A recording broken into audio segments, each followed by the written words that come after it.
βίαιες συμπεριφορές για κάποιους είναι τρόπος ζωής. Πριν από μερικές ώρες, φίλες και φίλοι, συνέβη ένα πολύ βίαιο περιστατικό. Ευτυχώς χωρίς να έχουμε τραυματισμό. Και το περιστατικό αυτό έγινε σε βάρος ενός οπερατέρ του Θοδωρή του Ρωμανέα, ο οποίος είναι από τους πιο έμπειρους, τους πιο επαγγελματίες, τους πιο καλούς οπερατέρους που έχουμε εδώ στο Μέγκα. Ο Θοδωρής είναι στις περισσότερες αποστολές σε κάθε είδους θέμα.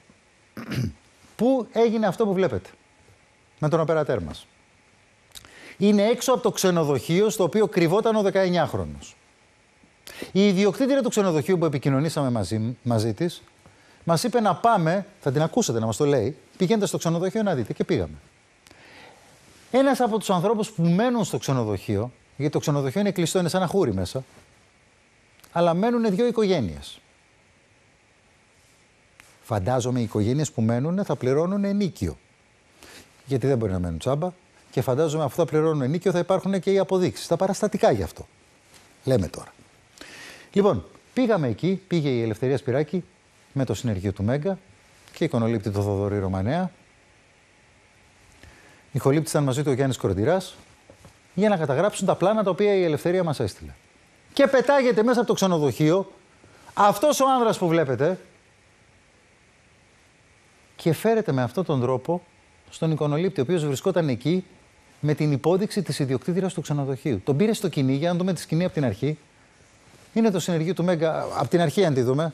Εδώ, από εδώ, εδώ, ακριβώς αυτό. Κοιτάξτε εδώ, κοιτάξτε την εικόνα.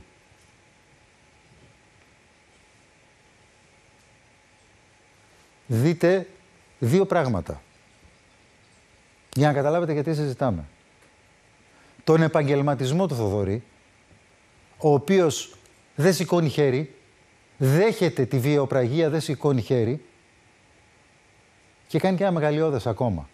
Προσπαθεί και σώζει την κάμερά του, που αυτήν έχει στόχο εκείνος που το επιτίθεται. Προσπαθεί να του αρπάξει την κάμερα. Κοίταξτε εδώ την κίνηση. Κρατάει την κάμερα ψηλά και μακριά όσο μπορεί για να σώσει αυτό που είναι το μέσο της δουλειάς του.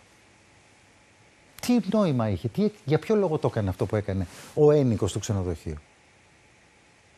Γιατί δεν γούσταρε να είναι εκεί μια κάμερα. Ούτε δικό του είναι το ξενοδοχείο ούτε τίποτα, αλλά δεν γούσταρε. Και δείτε εδώ την εικόνα. Ο Θοδωρής είναι καλά. Κοιτάξτε εδώ.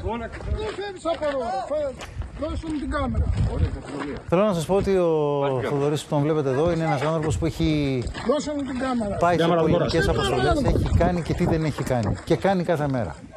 Ξαναλέω, είναι ο πρώτος οπερατέρ μας που βλέπετε το όνομά του σε όλες τις αποστολές.